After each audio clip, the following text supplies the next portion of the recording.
వచ్చినప్పటికీ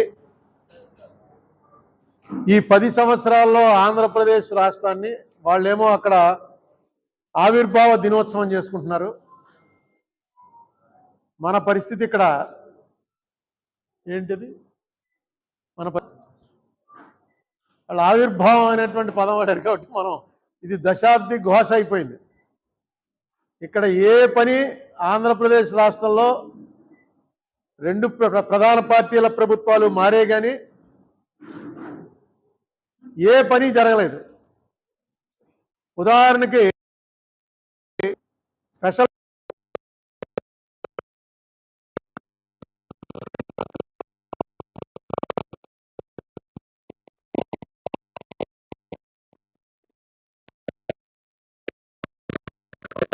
చేశారు అంటే అర్థం ఏంటంటే కాంగ్రెస్ కాకుండా బీజేపీ రూలింగ్కి వచ్చినా 10 ఏళ్ళు ఇవ్వాలి కానీ 5 ఏళ్ళు ఏంటని ఆయన గొడవ చేశాడు. మీకు అందరికి గుర్తుండే ఉంటుంది. 10 ఏళ్ళు ఇవ్వాలి, 5 ఏళ్ళు ఏంటంటే 5 ఏళ్ళు ఎందుకు సరిపోతుందని. గ్యారంటీగా స్పెషల్ కేటగిరీ స్టేటస్ ఏదో వస్తుందిట అని అనుకున్నాం. సరే, దాన్ని తీసి పక్కన పెట్టారు. రిసోర్స్ గ్యాప్ అని మొత్తం డబ్బంతా హైదరాబాద్లో వస్తుంటే హైదరాబాద్కి వెళ్ళిపోతుంటే ఆంధ్ర అంటే రాష్ట్రాన్ని ఏర్పరిచి మేము ఎలా నడుపుతామండి, ఎలా నడుపుకోగలం అంటే రిసోర్స్ గ్యాప్ ఏదైతే ఉందో ఫస్ట్ ఇయర్ అంటే 2014-15లో రిసోర్స్ గ్యాప్ ఏదైతే ఉందో అది కేంద్ర బడ్జెట్లో పెట్టి దాన్ని ఫుల్ఫిల్ చేస్తాం. అది యాక్ట్లోనే పెట్టారు. అయితే చంద్రబాబు నాయుడు గారు గవర్నమెంట్ రాగానే 32,625 కోట్లు 32,625 కోట్లు రిసోర్స్ గ్యాప్ ఉందని ఒక మొత్తం అన్ని రాసి ఎలా వచ్చిందో గ్యాప్, తెలంగాణ విడిపోయి హైదరాబాద్ వెళ్ళిపోవటం వల్ల మనకు ఆ గ్యాప్ ఎలా వచ్చిందో క్లియర్గా లెక్కలేసి చంద్రబాబు నాయుడు గారు గవర్నమెంట్ పంపించారు. పంపిస్తే ఇప్పటి వరకు ఆ డబ్బులు ఫస్ట్ ఇయర్ ఇవ్వాల్సిన డబ్బుల్లో మనకి ఇప్పటి వరకు అందింది 5,617 కోట్లు. అలాగే పోలవరం ఇప్పటికి అయింది 48% కంప్లీట్ అయింది. ఒకళ్ళు 70 అని ఒకళ్ళు 80 అని చెప్తున్నారు. మొన్న నేను వేసినటువంటి ఏపీ రీఆర్గనైజేషన్ యాక్ట్ మీద సుప్రీంకోర్టులో వేసిన పిటిషన్లో ఆంధ్రప్రదేశ్ గవర్నమెంట్ ఎఫిడేవిట్ దాఖలు చేస్తూ ఆ ఎఫిడేవిట్లో చెప్పింది 48% పోలవరం కంప్లీట్ అయింది, ఇంకా 52% అవ్వాలి అని. మొన్ననే పేపర్లో చూసి ఇదేంట్రా అని చెప్పి ఆ పీపీఏ వెబ్సైట్లోకి వెళ్ళి చూస్తే వాళ్ళు ఏమంటున్నారంటే ఇంకా ఆంధ్రప్రదేశ్ పోలవరానికి ఇవ్వాల్సిన బకాయి 521 కోట్లు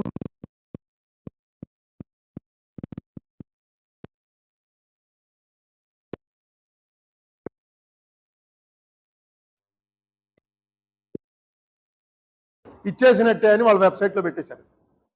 అయ్యిందేమో 48%.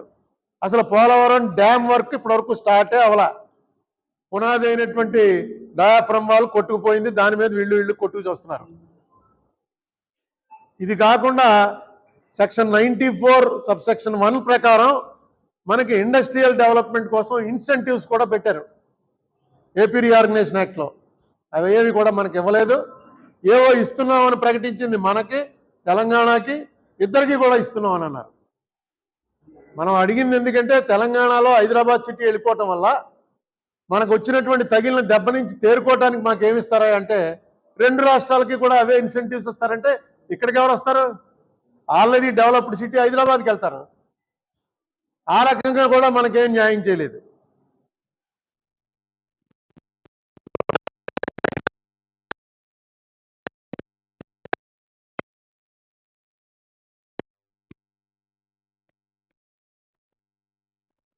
బుందేల్ఖండ్ తరహాలో 5 ఏళ్లకి 24,350 కోట్లు ఇస్తున్నారు. దాని నిమిత్తం 5 ఏళ్లలో మనకి ఇచ్చింది, 5 ఏళ్ళు కాదు 7 ఏళ్లలో మనకి ఇచ్చింది 1,750 కోట్లు. ఇది కాకుండా 3,820 కోట్ల రూపాయలు ఈ ట్యాక్స్ తేడాల్లో సెక్షన్ 50-51 అనుకుంటాను ఏపీ రీఆర్గనైజేషన్, అది కొంచెం క్లారిటీ లేకపోవడం వల్ల మనకి 3,820 కోట్ల రూపాయలు రావాల్సింది ఆగిపోయింది. అది ఎలాగ సెటిల్ చేసి ఇప్పించాలి, లేకపోతే సెంటర్ పే చేయాలి. అది కూడా ఏమి దీని అంతటికీ కారణం ఏంటంటే నేను అనుకోవటం, ఇక్కడి నుంచి దీని మీద గట్టిగా స్ట్రెస్ చేసేవాడు ఎవడో లేడు. వీళ్ళు కోర్టులో వేసిన ఎఫిడేవిట్ ప్రకారం ఆంధ్రప్రదేశ్ గవర్నమెంట్కి, తెలంగాణ గవర్నమెంట్కి షెడ్యూల్ 9, షెడ్యూల్ 10 సంబంధించినటువంటి ఆస్తుల్లో 1,42,601 కోట్ల రూపాయల విలువైన ఆస్తులు. ఇది ఎప్పుడు 23 నాటికి, ఇవాళ ఇంకా పెరిగి ఉండొచ్చు. వీటిల్లో మనకి 58% రావాలి.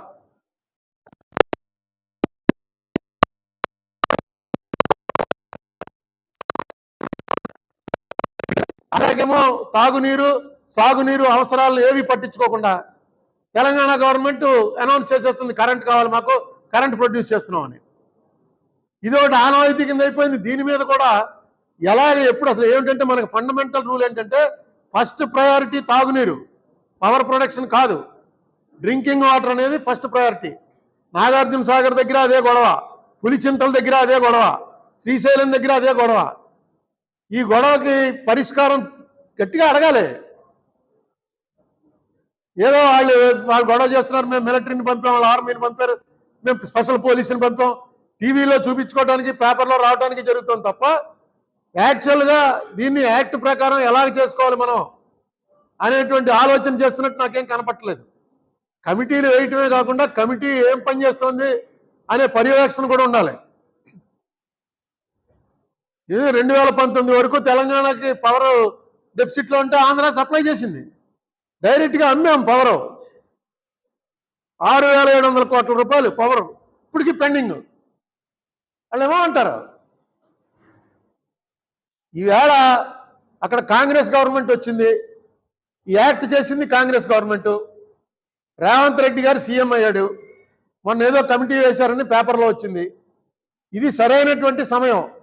ఎందుకంటే కాంగ్రెస్ కానీ బీజేపీ కానీ నేషనల్ పార్టీస్ కాబట్టి రీజనల్ పార్టీలాగా కన్నా డిఫరెంట్గా ఆలోచిస్తాయి. నేషన్ అంతా కూడా ఒకలాగా ఆలోచిస్తాయి. ఆలోచించాలి. అలా ఆలోచిస్తుందనేటువంటి ఆశతోటే కాంగ్రెస్ రూలింగ్లో ఉండగానే రేవంత్ రెడ్డి గారు ఏదైతే ఇనిషియేటివ్ తీసుకున్నాడో దానికి వెంటనే ఇక్కడ ఉన్నటువంటి ప్రభుత్వం స్పందించి సరైనటువంటి వ్యక్తులు ఎవరైతే ఈ ఆంధ్రప్రదేశ్ గురించి తెలుసున్న వాళ్ళు ఉన్నారో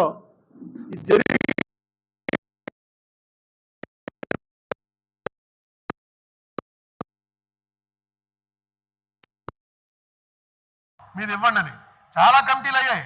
శలాబేడి కమిటీ అయితే పెద్ద రిపోర్ట్ ఇచ్చింది ఆవిడ. దాన్ని అమలు చేయాలంటే మళ్ళీ ప్రభుత్వాలు అమలు చేయాలి. ప్రభుత్వాలకి అధికారంలోకి రావటం, అధికారంలో కొనసాగడానికి ఏం చేయాలని అంతే తప్ప మనకు పక్కన ఇంత డైరెక్ట్గా డివిజన్ అయిపోయాం. డివిజన్లో మనకి ఇష్టం లేని డివిజన్ అయిపోయాం. మనకి ఇష్టం లేని డివిజన్లో మనకి ఏమీ లేకుండా చేశారు. ఏదో కళ్ళు నీళ్లు తొలగడానికి 4-5 అనౌన్స్ చేస్తే అవి తెచ్చుకోవడమే చాలా గొప్ప కార్యక్రమం అయిపోయింది. ఇప్పుడు 10 ఏళ్ళు పడుతుందండి పోలవరంకి. 10 ఏళ్ళు అయిపోయింది. ఎక్కడుందిరా అంటే పునాదులు కొట్టుకుపోయాయి అంటున్నారు. పునాదులు ఒకవేళ తేడా ఉంటే ఏమిటి దీనికి రెమెడీ? ఏం చేయాలి? వరల్డ్ వైడ్గా చూస్తుంటే దీనికన్నా 10 రెట్లు పెద్ద పెద్దవి కట్టేస్తున్నారు. బ్యారేజీలు కడుతున్నారు, పెద్ద పెద్ద ప్రాజెక్టులు కడుతున్నారు, ఇంకా చాలా లోతులోకి వెళ్ళి కడుతున్నారు.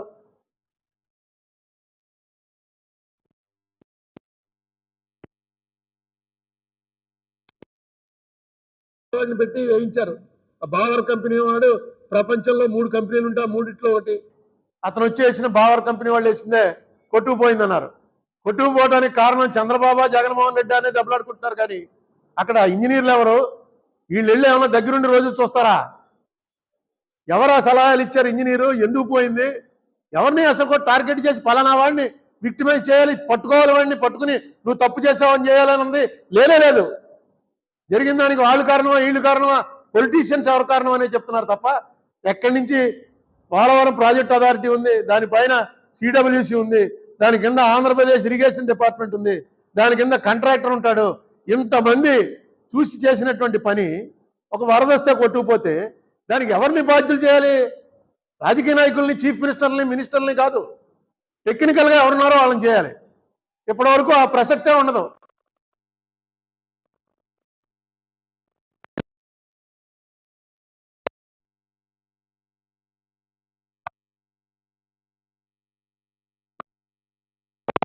డిజైన్ తప్ప, ఆ డిజైన్ ప్రకారం చేయటం కుదరదా? ప్రజలతో పంచుకోండి. గారికి అనుకూలంగానే వచ్చింది హైకోర్టు తీర్పు అని చదివాను. వీటిలో ఏవో పోస్టల్ బ్యాలెట్లో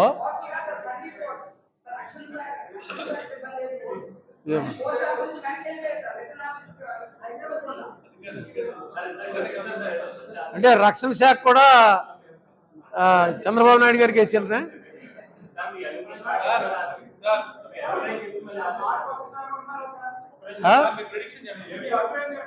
ఏమంటే ఇప్పుడు నేను 10 ఏళ్ళలో 2 గవర్నమెంట్లు చూసాం. ఏ గవర్నమెంట్ వచ్చినా ఇలాగే ఉంటుంది. కొంచెం బెటర్గా అయితే మంచిదని ప్రెస్ మీట్ పెట్టాం గవర్నమెంట్ రాకుండానే. మనకి రావాల్సిన డబ్బులు తెచ్చుకోలేని గవర్నమెంట్లు ఇంకెందుకండి?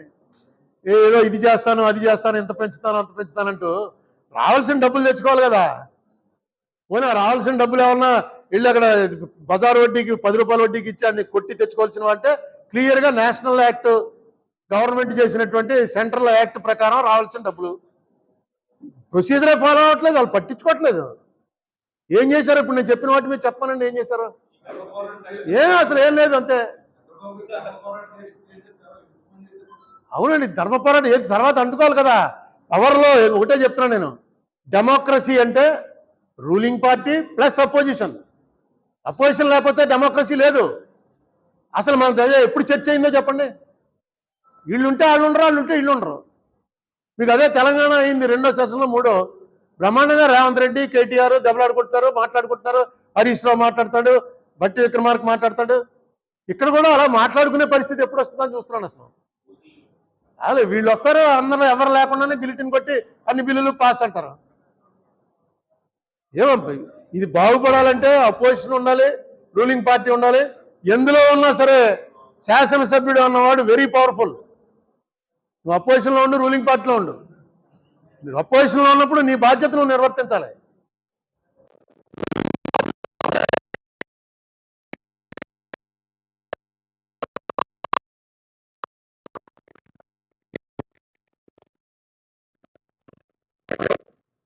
అలా కాకుండా చేయండి. ఎవడో ఒకటి నెగ్గుతాడో వాడు ఓడిపోతాడే. ఇది ఎప్పుడూ జరిగేది. ఓడిపోయిన వాడిది ఏమీ సర్వనాశనం అయిపోలేదు, నెగ్గిన వాడేమీ అయిపోలేదు. 2 సీట్లు మనం చూడలేదా? అయిపోయింది బీజేపీ అనుకున్నాం, వాజ్పేయి ఓడిపోయాడు. 2 సీట్లో 1 సీట్ ఇక్కడ తెలుగుదేశం ఎన్టీ రామారావు వాళ్ళు వచ్చింది, హనుమకొండ జంగారెడ్డి. 1 సీట్ అనమాట వాళ్ళకి, బీజేపీ వాళ్ళకి వచ్చింది. అయిపోయిందిలో ఇంకేంటని దుకాణం కట్టేలే. అలా లాక్కుంటూ లాక్కుంటూ లాక్కుంటూ వచ్చారు. ఈవేళ 300, 400, 500 అన్న లెక్కలోకి వచ్చేసింది. రాజకీయాల్లో ఏది కూడా శాశ్వతంగా ఉండదు. ఈవేళ ఎవడైతే డిఫెన్స్ అనుకుంటామో వాడు రేపు అఫెన్స్ ఆడతాడు. కానీ ఆడేది జనం కోసం ఎప్పుడైతే ఆడతారో జనం కూడా ఇంట్రెస్ట్ కలుగుతుంది. మీ సొంతం కోసం అధికారం మాత్రమే రావాలని, అధికారం వస్తే మిమ్మల్ని నమ్ముకున్న వాళ్ళందరూ మళ్ళీ పైకి వస్తారు. వీళ్ళకి అధికారం వస్తే మిమ్మల్ని నమ్ముకున్న వాళ్ళందరినీ వాళ్ళు తొక్కేస్తారు, వాళ్ళని కావాల్సిన వాళ్ళు పైకి తీసుకొస్తారు. ఇదే ఆట ఆడుతుంటే అసలు స్టేట్ పరిస్థితి ఏంటి? ఈ తొక్కిసలాట్లో స్టేట్ తొక్కిసలా అయిపోతుంది. ఏమండి, జనం ఎవరికి నొక్కితే వాళ్ళకుంటుంది.